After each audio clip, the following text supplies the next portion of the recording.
నమస్కారం, దూరదర్శన్ యాదగిరి వార్తలకు స్వాగతం. నేను మీ రాజ్ కుమార్. ముందుగా వార్తల్లోని ముఖ్యాంశాలు. కేంద్ర మంత్రివర్గం కీలక నిర్ణయాలు. ఆగ్రాలో దక్షిణాసియా పొటాటో ప్రాంతీయ కేంద్రం, పూణే మెట్రో రెండో దశకు ఆమోదం. దేశంలో 1975లో అత్యయిక పరిస్థితిని ఖండించిన కేంద్ర కేబినెట్. విద్యాశాఖపై ముఖ్యమంత్రి రేవంత్ రెడ్డి సమీక్ష. వారంలో 2 స్కూళ్లు సందర్శించాలని కలెక్టర్లకు ఆదేశం. సాగునీటి ప్రాజెక్టుల పురోగతి, నిధుల సేకరణపై మంత్రి ఉత్తమ్ సమీక్ష. 1800 కోట్లతో డిండి ప్రాజెక్టు టెండర్లు ఆహ్వానించినట్టు వెల్లడి. పంచాయతీ ఎన్నికలపై హైకోర్టు కీలక తీర్పు.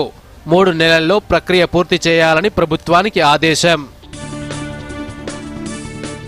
దేశవ్యాప్తంగా సంవిధాన్ హత్యా దివస్, ఎమర్జెన్సీ డైరీస్ పుస్తకాన్ని ఆవిష్కరించిన అమిత్ షా.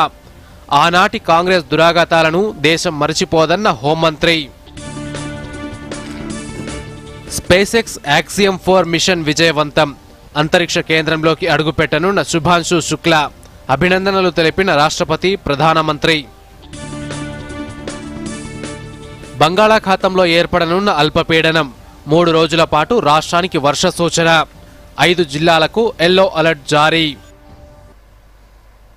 ఇక వార్తలోని వివరాలను చూద్దాం. కేంద్ర మంత్రివర్గం పలు కీలక నిర్ణయాలు తీసుకుంది. ప్రధాని మోదీ అధ్యక్షతన భేటీ అయిన కేంద్ర కేబినెట్ దేశంలో ఎమర్జెన్సీని ఖండిస్తూ తీర్మానం చేసింది. ఆగ్రాలో దక్షిణాసియా పొటాటో ప్రాంతీయ కేంద్రం, జరియా మాస్టర్ ప్లాన్, పూణే మెట్రో రెండవ దశకు ఆమోదం తెలిపింది. కేంద్ర కేబినెట్ సమీక్ష సమావేశానికి సంబంధించి మరిన్ని వివరాలు చూద్దాం. ప్రధానమంత్రి నరేంద్ర మోదీ అధ్యక్షతన జరిగిన కేంద్ర మంత్రివర్గ సమావేశం పలు కీలక నిర్ణయాలు తీసుకుంది. ప్రధానంగా జాతీయ భద్రత, వాణిజ్యం, వ్యవసాయ రంగాలపై కేబినెట్ చర్చించింది. అలాగే ఇరాన్, ఇజ్రాయెల్ మధ్య తలెత్తిన యుద్ధం కారణంగా భారత్పై పడే ప్రభావం, పెట్రోల్, డీజిల్ ధరలపై కూడా కేంద్ర కేబినెట్లో సమీక్ష చేశారు.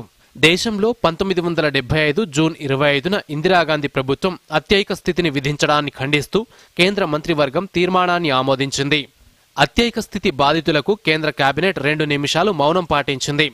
యాక్సియం 4 మిషన్ విజయవంతంగా అంతరిక్షంలోకి ప్రవేశించడాన్ని స్వాగతిస్తూ మరో తీర్మానం చేసింది. పూణే మెట్రో రైల్ ప్రాజెక్టు రెండో దశకు కేంద్ర కేబినెట్ ఆమోదం తెలిపింది. పూణే మెట్రో ప్రాజెక్టు రెండో దశలో అభివృద్ధి చెందుతున్న శివారు ప్రాంతాలైన చాందనీ చౌక్, బౌదాన్, కోత్రుడ్, ఖరడి, వాఘేలీలను కలుపుతాయి. ఈ ప్రాజెక్ట్ 4 సంవత్సరాల్లోపు పూర్తి కావడానికి ప్రణాళిక చేశారు. అంచనా వేసిన ప్రాజెక్టు వ్యయం 3626 కోట్ల రూపాయలు. पुणे रवाना मौलिक सदुपायाలను మెరుగుపరచడానికి దోహదం చేస్తుంది। महाराष्ट्र में सेकंड मोस्ट पॉपुलर सिटी है। वहाँ के अर्बन ट्रांसपोर्टेशन को एक तरीके से रिजुविनेट करने के लिए लगातार प्रयास किए गए हैं।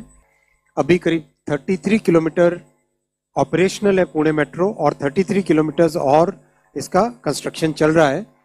आज लाइन 2 इसका 3626 करोड़ रुपीस के आउटले से इसका एक्सटेंशन अप्रूव हुआ। इससे 12 किलोमीटर 12.75 किलोमीटर्स और ऐड होंगे और 13 मोर स्टेशंस विल बी एडेड।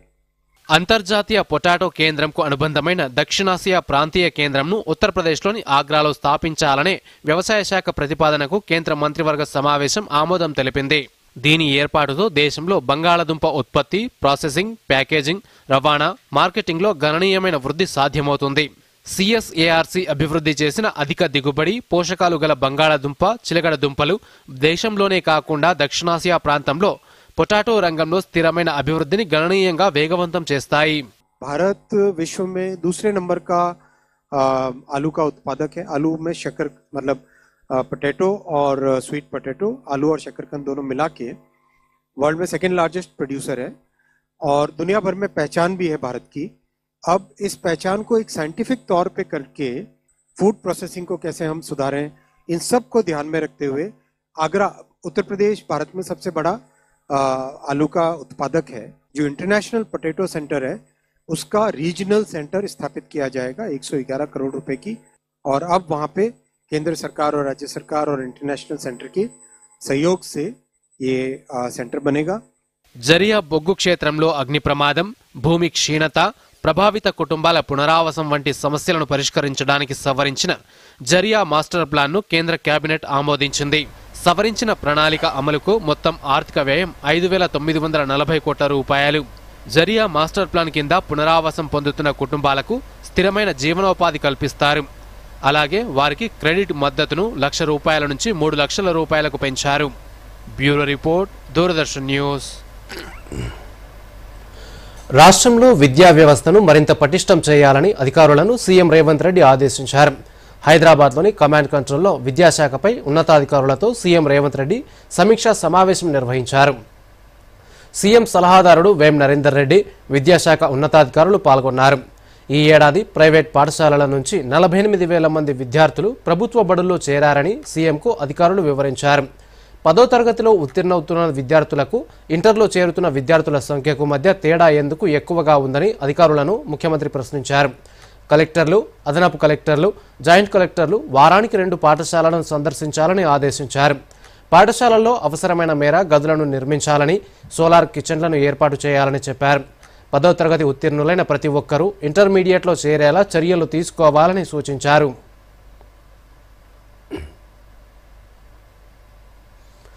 వాయిదా పడుతూ వస్తున్న స్థానిక సంస్థల ఎన్నికలపై హైకోర్టు కీలక తీర్పు వెలువరించింది. గ్రామ పంచాయతీ ఎన్నికలకు డెడ్లైన్ విధించింది. 30 రోజుల్లో వార్డుల విభజన ముగించి సెప్టెంబర్ 30 వరకు ఎన్నికల ప్రక్రియ పూర్తి చేయాలని రాష్ట్ర ప్రభుత్వాన్ని ఆదేశించింది. హైకోర్టు తీర్పుతో స్థానిక సంస్థల ఎన్నికలకు కదలిక వచ్చినట్టయింది. హైకోర్టు తీర్పును పీసీసీ అధ్యక్షుడు మహేష్ కుమార్ గౌడ్ స్వాగతించారు. హైకోర్టు తీర్పుపై మరిన్ని వివరాలు చూద్దాం. స్థానిక సంస్థల ఎన్నికలు నిర్వహించకపోవడాన్ని సవాల్ చేస్తూ పలువురు మాజీ సర్పంచులు దాఖలు చేసిన పిటిషన్పై విచారణ చేపట్టిన జస్టిస్ మాధవీదేవి తీర్పు వెలువరించారు. గ్రామ సర్పంచ్ల పదవీకాలం ముగిసి ఏడాదిన్నర అవుతున్నా ఇప్పటికీ పంచాయతీలకు ఎన్నికలు నిర్వహించకుండా ప్రభుత్వం జాప్యం చేస్తోందని పిటిషనర్ల తరపు న్యాయవాదులు వాదనలు వినిపించారు.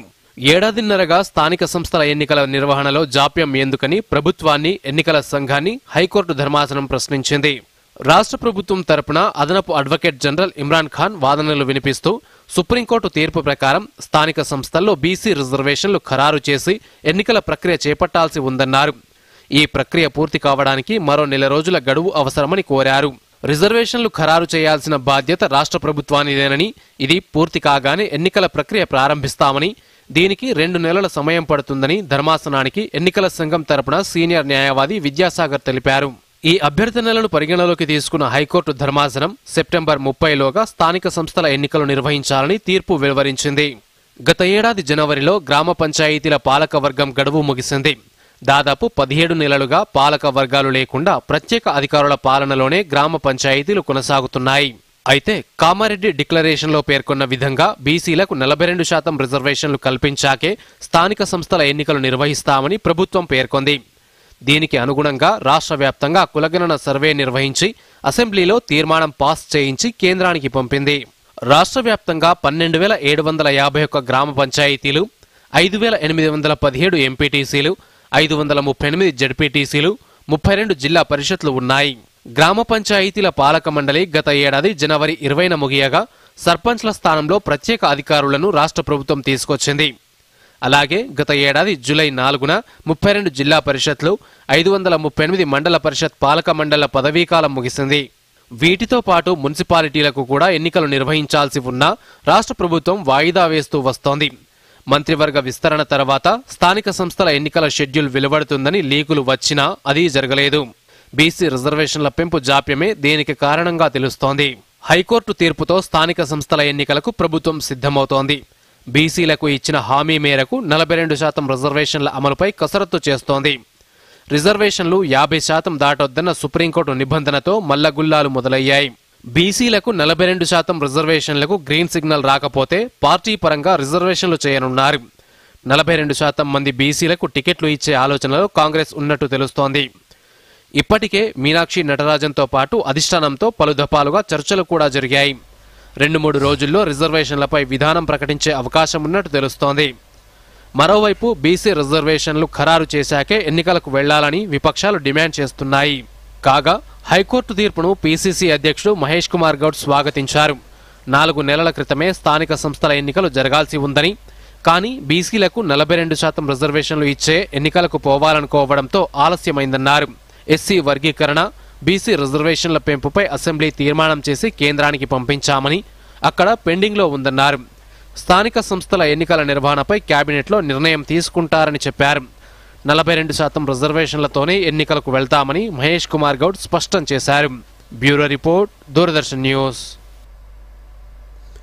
హైదరాబాద్లోని జలసౌధలో నీటిపారుదల శాఖ మంత్రి ఉత్తమ్ కుమార్ రెడ్డి అధ్యక్షతన ఇరిగేషన్ ప్రాజెక్టుల పురోగతి, నిధుల సేకరణ, కాళేశ్వరం కమిషన్ రిపోర్టుపై సమీక్ష నిర్వహించారు. ఈ సమావేశంలో ఇరిగేషన్ సెక్రటరీ రాహుల్ బొజ్జా, సలహాదారు Adityanath Das, engineer in chief G Anil Kumar, ఇతర ఉన్నతాధికారులు పాల్గొన్నారు. కాళేశ్వరం లిఫ్ట్ ఇరిగేషన్ ప్రాజెక్టుకు సంబంధించి నేషనల్ డ్యామ్ సేఫ్టీ అథారిటీ కోరిన రిపోర్టుపై ప్రధానంగా చర్చ జరిగింది. మేడిగడ్డ, అన్నారం, సుందిళ్లపై ఎన్జీఎస్ఏ సిఫార్సుల అమల్లో ఆలస్యం తగదన్నారు. కేంద్ర జలసంఘం మార్గదర్శకాల మేరకు మరమ్మతులు చేయాలని అధికారులను ఆదేశించారు. శ్రీశైలం లెఫ్ట్ బ్యాంక్ కెనాల్ సొరంగం పనుల కోసం జాతీయ స్థాయి నిపుణులతో కమిటీ ఏర్పాటు, వేగంగా పనులు పూర్తి చేయడానికి ప్రణాళిక రూపొందించేలా సూచనలు చేశారు. సింగూరు, డిండి ప్రాజెక్టుల భూసేకరణ పురోగతిపై వివరాలు తెలుసుకున్నారు. సింగూరు ప్రాజెక్టు కోసం బస్వాపూర్ నుంచి వట్టెం, ఏదుల కాల్వల నిర్మాణంపై అధికారులకు పలు కీలక సూచనలు చేశారు. 1800 కోట్ల రూపాయలతో డిండి ప్రాజెక్టు టెండర్లను ఆహ్వానించినట్టు తెలిపారు. సిద్దిపేట జిల్లా నర్మెట గ్రామంలో నిర్మాణంలో ఉన్న ఆయిల్ పామ్ ఫ్యాక్టరీని మాజీ మంత్రి హరీష్ రావు సందర్శించారు. పనుల పురోగతిని అడిగి తెలుసుకున్నారు. ఈ సందర్భంగా హరీష్ రావు మాట్లాడుతూ, గత బీఆర్ఎస్ ప్రభుత్వంలో 300 కోట్ల రూపాయల పెట్టుబడులతో ఆయిల్ పామ్ ఫ్యాక్టరీ ఏర్పాటు చేసినట్టు తెలిపారు. ఆసియా ఖండంలోనే మొట్టమొదటి అత్యాధునిక టెక్నాలజీతో నిర్మితమవుతున్న ఆయిల్ ఫామ్ ఫ్యాక్టరీ ఉన్నారు. ఆయిల్ ఫామ్ ఫ్రూట్ కొనుగోలు నుంచి ఆయిల్ ప్యాకింగ్ వరకు ఇక్కడే అన్నీ జరుగుతాయని వెల్లడించారు. లాభదాయక పంటలు పండించాలనే ఉద్దేశంతో రైతులను ప్రోత్సహించి ఆయిల్ ఫామ్ సాగు చేసే విధంగా మాజీ సీఎం కె చంద్రశేఖరరావు ప్రోత్సహించారని తెలిపారు.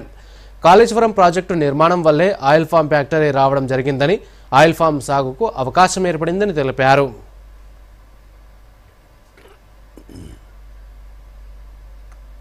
హయాంలో 300 కోట్ల రూపాయలతో ఇక్కడ ఆయిల్ ఫామ్ ఫ్యాక్టరీని నెలకొల్పడం జరిగింది. ఆనాటి ముఖ్యమంత్రి కేసీఆర్ గారు రాష్ట్రంలో రైతులకు మేలు జరగాలని, వ్యవసాయం లాభదాయకంగా ఉండాలని, రైతులందరినీ కూడా ఆయిల్ పామ్కు ప్రోత్సహించాలని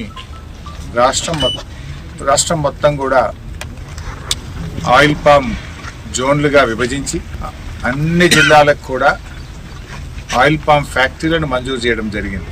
అయితే సిద్దిపేటలో పెడుతున్నటువంటి ఆయిల్ పామ్ ఫ్యాక్టరీ ఏషియా ఖండంలోనే అత్యుత్తమ టెక్నాలజీతో నిర్మిస్తున్నటువంటి మొట్టమొదటి ప్లాంటు మన సిద్దిపేట ప్లాంట్. తొందరగా టిఫిన్ ప్యాక్ చేయండి. రాజు, మొబైల్ వదిలేయ్. అక్క, బ్యాంక్ నంబర్ కావాలి. రిఫండ్ రాలేదు. దొరికింది. ఇప్పుడే కాల్ చేస్తానక్క. నెంబర్ గురించి తెలుసుకోకుండా తరచూ మోసగాళ్లు నకిలీ బ్యాంక్ వెబ్సైట్ మరియు మోసపూరిత నెంబర్లతో డబ్బు కాజేస్తారు. మరైతే సరైన నంబర్ బ్యాంక్ అఫీషియల్ వెబ్సైట్ లేదా కార్డ్ పైన. మీరు నన్ను కాపాడారక్క. పని నుండి కాదు, చేస్తాను. ఆర్బీఐ చెబుతుంది, సరైన ఆర్థిక వ్యవహారమే మిమ్మల్ని కాపాడుతుంది. వార్తలకు పునఃస్వాగతం. ఎన్సీసీ శిక్షణా ప్రమాణాలను డైరెక్టర్ జనరల్ గుర్ బీర్పాల్ సింగ్ సమీక్షించారు. 2 రోజుల పర్యటనలో భాగంగా ఆంధ్రప్రదేశ్, తెలంగాణ ఎన్సీసీ కార్యాలయాన్ని సందర్శించి క్యాడెట్లు, సిబ్బందితో మాట్లాడారు. ఎన్సీసీ గ్రూప్ విజయాలు, సవాళ్లు, భవిష్యత్ రోడ్ మ్యాప్లపై deputy director general air commodore Narsingh Sailani, అన్ని గ్రూప్ కమాండర్లతో లెఫ్టినెంట్ జనరల్ గుర్ బీర్పాల్ సింగ్ విస్తృతంగా చర్చించారు. ఆన్లైన్ క్యాడెట్ నమోదు, వార్షిక శిక్షణా శిబిరాలు, సామాజిక సేవ, సమాజ అభివృద్ధి కార్యక్రమాలు, లాజిస్టిక్స్ సమస్యలు, సైనిక శిక్షణ కార్యకలాపాలతో పాటు రాబోయే సైనిక, వాయు, నౌకా శిబిరాలకు సన్నాహాలపై సమగ్రంగా వివరించారు. సికింద్రాబాద్లోని ఎన్సీసీ గ్రూప్ ప్రధాన కార్యాలయాల పరిధిలోని NCC-1 తెలంగాణ బాలికల బెటాలియన్ని సందర్శించారు.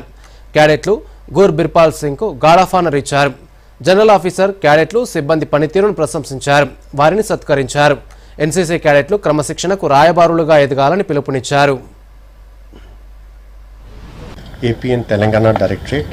This is one of our biggest directorate of the country. We have more than 1,22,000 cadets. Main aim of the visit was primarily to check as to how the training of NCC has been conducted in the last year, and I'm very happy with the standard and the performance of the directorate. And secondly, we have started some new initiative in NCC, both for training and cadets entitlement. I wanted to brief the cadets and brief all the staff about it. We have gone in for major revamp of our syllabus. We have infused technology in our training based on the input what we got from the cadets. We have increased adventure training about 500%. Emergency 21 నెలల పాటు దేశ ప్రజలకు శాపమైందని మాజీ governor CH Vidyasagar Rao అన్నారు. కరీంనగర్ జిల్లా BJP శాఖ ఆధ్వర్యంలో emergency వ్యతిరేక దినం సదస్సును నిర్వహించారు. ఈ కార్యక్రమానికి ముఖ్య అతిథిగా విద్యాసాగర్ రావు హాజరయ్యారు. ఈ సందర్భంగా ఆయన మాట్లాడుతూ ఎమర్జెన్సీలో నిర్బంధపు పిడికిలిలో కొన్ని తరాల వరకు వినిపించే మనోరోధన ఉందన్నారు. ఎమర్జెన్సీ కారణంగా వాక్ స్వాతంత్ర్యంతో పాటు ప్రజల రాజ్యాంగపరమైన హక్కులన్నీ రద్దయ్యాయని పేర్కొన్నారు. దేశంలో 370 ఆర్టికల్ రద్దవుతుందని ఎవరూ కలలో కూడా ఊహించలేదన్నారు. సెప్టెంబర్ 17 విమోచన దినోత్సవం అధికారికంగా జరగాలన్నారు.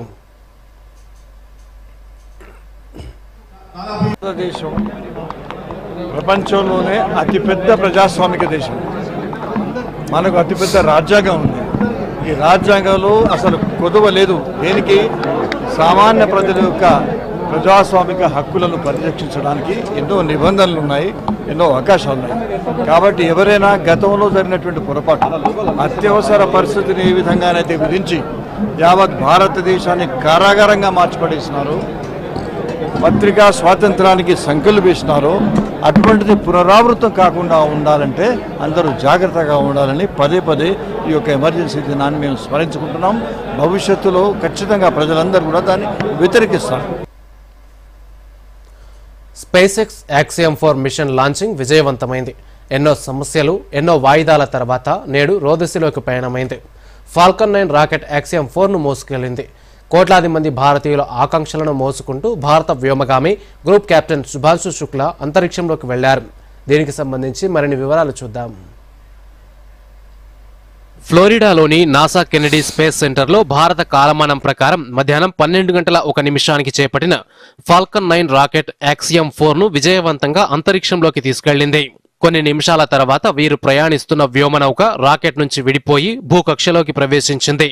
28 గంటల ప్రయాణం తర్వాత గురువారం సాయంత్రం 4:30 వ్యోమనౌక ఐఎస్ఎస్తో అనుసంధానమవుతుంది. అనేక దఫాలుగా వాయిదా పడిన ఈ ప్రయోగంలో సమస్యలను పరిష్కరించి నేడు నింగిలోకి పంపారు. ఇందులో నాసా వ్యోమగామి పెగ్గీ విట్సన్, భారత్కు చెందిన శుభాంశు శుక్లా, పోలాండ్కు చెందిన స్లావోస్ ఉజ్నాన్కి, హంగేరీకి చెందిన టబోర్ ఉన్నారు.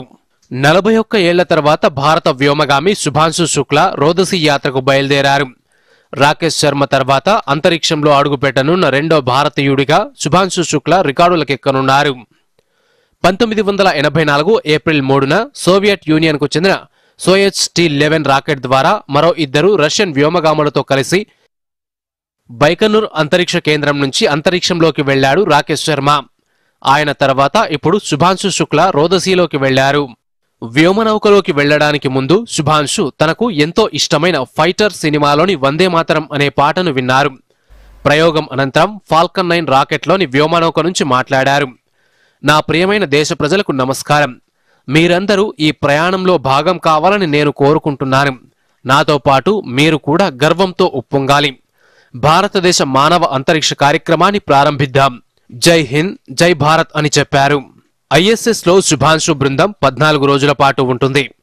భారరహిత స్థితిలో పలు ప్రయోగాలు నిర్వహించడంతో పాటు ప్రధాని మోదీ, పాఠశాల విద్యార్థులు, ఇతరులతో అక్కడి నుంచి ముచ్చటిస్తారు.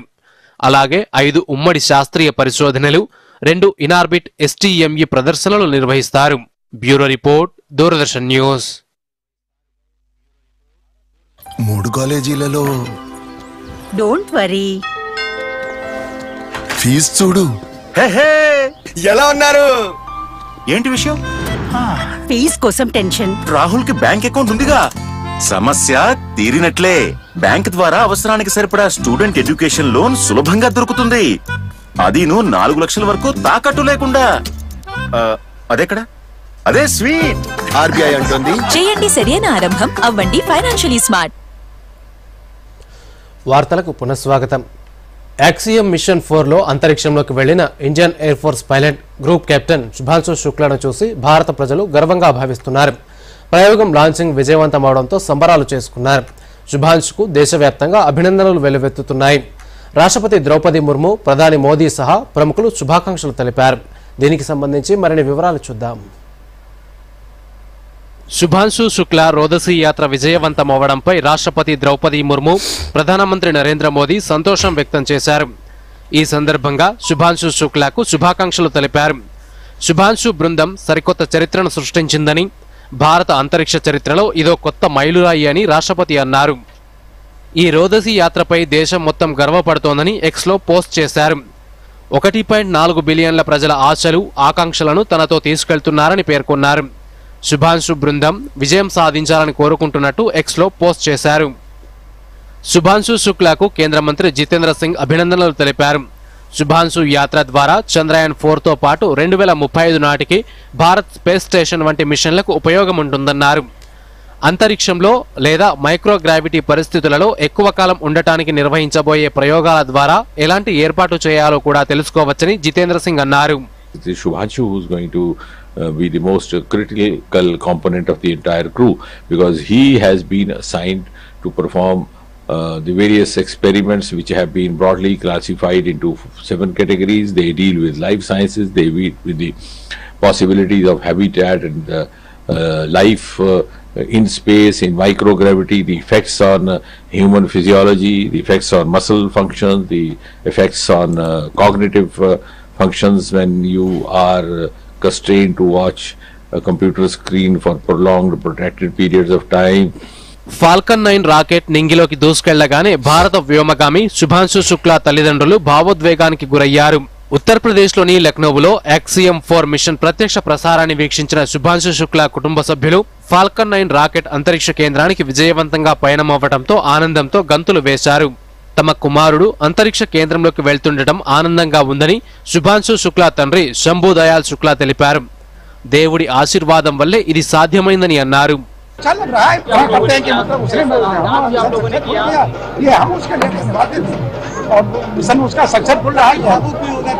విదేశాంగ శాఖ మంత్రి జైశంకర్ యాక్సియం మిషన్ విజయవంతంపై స్పందించారు. శుభాంశు శుక్లా ఇతర వ్యోమగాములకు అభినందనలు తెలిపారు. గ్రూప్ కెప్టెన్ శుక్లా ధైర్యం, సంకల్పం, అంకిత భావానికి ఇది నిదర్శనమని, ఇది మొత్తం దేశానికి గర్వకారణం, చారిత్రాత్మక క్షణం అంటూ రక్షణ శాఖ ఎక్స్ ద్వారా అభినందనలు తెలిపింది. రోదసీ ప్రయాణం చేపట్టిన శుభాంశు శుక్లా 14 రోజుల పాటు అంతరిక్ష కేంద్రంలో ఉండి పలు ప్రయోగాలు చేయనున్నారు. Bureau report, Doordarshan news. Axiom 4 మిషన్పై పలువురు శాస్త్రవేత్తలు స్పందిస్తూ ఇది ఎంతో గొప్ప విజయమని పేర్కొన్నారు. హైదరాబాద్లోని Dhruva space private limited co-founder and CEO Sanjay Nekkanti మాట్లాడుతూ ఈ మిషన్ భారత్కు చాలా ప్రత్యేకమైనదని అన్నారు. దీని ద్వారా భారత్ అంతరిక్ష పరిశోధనలో తన సామర్థ్యాన్ని పెంచుకోగలదన్నారు. భవిష్యత్తులో మరిన్ని ప్రయోగాలు చేసేందుకు ఉపయోగపడుతుందన్నారు. It was very exciting watching India's second astronaut, group captain Shubhanshu Shukla, going to space. I literally had goosebumps. And I think this day will remain a very special day in the history of the entire Indian space program. India is planning its own space station program. There are several satellites that will be going out from India, serving not just India's requirements but global requirements. I think chala manchi opportunities vastayi, but I think ivala with Indian astronaut going to space and lot of new space activities happening in India, including what we are building at Dhruva Space. Telangana ఆషాఢ మాసం బోనాలు రేపటి నుంచి అట్టహాసంగా ప్రారంభం కాబోతున్నాయి. భక్తులు పెద్ద ఎత్తున వేడుకకు హాజరు కానున్న నేపథ్యంలో అధికారులు అన్ని ఏర్పాట్లు చేస్తున్నారు. చారిత్రాత్మక గోల్కొండ కోట జగదాంబిక మహంకాళి ఎల్లమ్మ ఆలయంలో ప్రారంభమయ్యే తెలంగాణ ఆషాఢ మాసం బోనాలు నెల రోజుల పాటు జరుగుతాయి. పూజల ప్రారంభోత్సవంలో భాగంగా మొదటి రోజు లంగర్ హౌస్ చౌరస్తా నుంచి అమ్మవారి తొట్టెల ఊరేగింపు నిర్వహిస్తారు. చోటా బజార్లోని ఆలయం పూజారి ఇంటి నుంచి అమ్మవారి విగ్రహం, ఘట్టం ఊరేగింపు, బంజారా దర్వాజా నుంచి మొదటి బోనం ఊరేగింపు నిర్వహిస్తారు. ఈ సందర్భంగా గోల్కొండ కోట వద్ద నీటి ట్యాంకర్లు, క్యూలైన్ల కోసం తాత్కాలిక బ్యారికేడ్ల నిర్మాణాలు చేపట్టారు. ఆలయానికి వెళ్లే దారిలో రోడ్లకు మరమ్మతులు చేశారు. అయితే బోనాల సందర్భంగా ముఖ్యమంత్రి రేవంత్ రెడ్డి రాష్ట్ర ప్రజలకు శుభాకాంక్షలు తెలిపారు. ఆషాఢ మాసం బోనాల ఉత్సవాలతో రాష్ట్రంలో పండుగ వాతావరణం మొదలవుతుందన్నారు. తెలంగాణ సంస్కృతి సంప్రదాయాలకు ప్రతీకగా నిలిచే బోనాల పండుగను ప్రతి ఒక్కరూ భక్తి శ్రద్ధలతో జరుపుకోవాలని ఆకాంక్షించారు. భక్తుల సదుపాయాల కోసం 20 కోట్ల రూపాయలు నిధులు విడుదల చేశామన్నారు. ప్రపంచ బొల్లి దినోత్సవం సందర్భంగా హైదరాబాద్లోని ఉస్మానియా జనరల్ ఆసుపత్రిలో అవగాహన ర్యాలీ నిర్వహించారు. ఉస్మానియా ఆసుపత్రి గేట్ నుంచి సూపరింటెండెంట్ కార్యాలయం వరకు జరిగిన ర్యాలీలో వైద్యులు, వివిధ విభాగాల అధిపతులు పాల్గొన్నారు. బొల్లి వ్యాధి గురించి ప్రజల్లో అవగాహన కల్పించేలా ప్లకార్డు ప్రదర్శించారు. బొల్లి అంటువ్యాధి కాదని, చర్మ సంబంధిత వ్యాధి మాత్రమేనని పేర్కొన్నారు. ముఖం, మెడ, చేతులు ఇలా చర్మంపై ఎక్కడైనా కూడా బొల్లి మచ్చలు వచ్చే అవకాశం ఉందని ఉస్మానియా ఆసుపత్రి సూపరింటెండెంట్ రాకేష్ కుమార్ తెలిపారు. బొల్లి శాపం కాదని, దీనికి చికిత్స ఉందన్నారు. ఉస్మానియా వైద్యులు బొల్లి వచ్చిన వెంటనే చర్మ వైద్యులను సంప్రదించాలని సూచించారు. కొంతమందికి చిన్న వయసులో వస్తుందని, దీనికి ఆందోళన పడాల్సిన అవసరం లేదని చర్మవ్యాధి డాక్టర్ భూమేష్ కుమార్ చెప్పారు. బొల్లిపై అపోహలు పెంచుకోవద్దన్నారు. ఇవాళ వరల్డ్ విటిలిగో డే ఉంది. ఇది ప్రపంచం అంతట్లో ఈ విటిలిగో అని వ్యాధి గురించి ఆర్ రాదర్ బొల్లి అని వ్యాధి అంటారు తెలుగులో. దీని గురించి అపోహలు దూరం చేయాలని ఇది చేస్తున్నాం మేము. ఈ వ్యాధి చాలా కామన్ వ్యాధి ఉంది. ఒక 1% మందికి చూస్తాము. ఇది జనరలీ యంగర్ ఏజ్ లో స్టార్ట్ అయ్యి మళ్ళీ పెరుగుతూ ఉంటుంది. కానీ కొందరికి ఓల్డర్ ఏజ్ లో కూడా 40 ఏజ్ దాటిన తర్వాత కూడా రావచ్చు. దీంతో we should be aware of this. We should know that it is not a problem which is transmitted, we should not worry about that. ఈ రోజు అనగా 25th జూన్ ప్రపంచ బొల్లి దినోత్సవం, వరల్డ్ విటిలిగో డే. దీని యొక్క ముఖ్య ఉద్దేశము ఈ వ్యాధిపై ఉన్న అనుమానాలను, అపోహలను, మూఢనమ్మకాలను తొలగించటము, తద్వారా ఈ వ్యాధిగ్రస్తులు వారికి వారు ఉపయోగపడము, వారి కుటుంబానికి ఉపయోగపడటము, తర్వాత సమాజానికి ఉపయోగపడే విధంగా చేయటమే దీని యొక్క ముఖ్య ఉద్దేశం. సో మనకు బొల్లి వ్యాధికి విటిలిగోకు సంబంధించి ఒక స్పెషాలిటీ క్లినిక్ ఉంటుంది. సో మన దగ్గర వారంలా ఒకరోజు ఉంటుంది. సో ఎవరైతే తెల్ల మచ్చలైనతో ఇది బొల్లి వ్యాధ కాదని నిర్ధారణ చేసుకొని అది ఫోకల్ విటిలిగోనా లేకుంటే జనరలైజ్ విటిలిగోనా సెగ్మెంటల్ విటిలిగో 3 రకాలుగా మనకు వచ్చే అవకాశం ఉంటుంది. భారత్ 2027 వరకు ప్రపంచంలోనే 3వ అతిపెద్ద ఆర్థిక వ్యవస్థగా అవతరిస్తుందని కేంద్ర మంత్రి పీయూష్ గోయల్ అన్నారు. Merchants chamber of commerce industry వెబినార్లో ఆయన మాట్లాడారు. 3 నెలల్లో $5 ట్రిలియన్ ఎకానమీగా భారత్ నిలుస్తుందన్నారు. ఆ మైలురాయికి దగ్గరలో ఉన్నామన్నారు. పీఎం వికసిత్ భారత్ విజన్ కు ప్రభుత్వం, బిజినెస్ కమ్యూనిటీ, పరిశ్రమలు, దేశ ప్రజల మద్దతుందన్నారు. బంగాళాఖాతంలో అల్పపీడనం ఏర్పడే అవకాశం ఉందని వాతావరణ శాఖ తెలిపింది. ఈ ప్రభావంతో రానున్న 3 రోజుల పాటు తెలుగు రాష్ట్రాల్లో మోస్తరు నుంచి భారీ వర్షాలు కురిసే అవకాశం ఉందని పేర్కొంది. గంటకు 30 నుంచి 40 కిలోమీటర్ల వేగంతో ఈదురుగాలులు వీచే అవకాశం ఉందని వెల్లడించింది. దీంతో పలు జిల్లాలకు ముందస్తు హెచ్చరికలు జారీ చేసింది.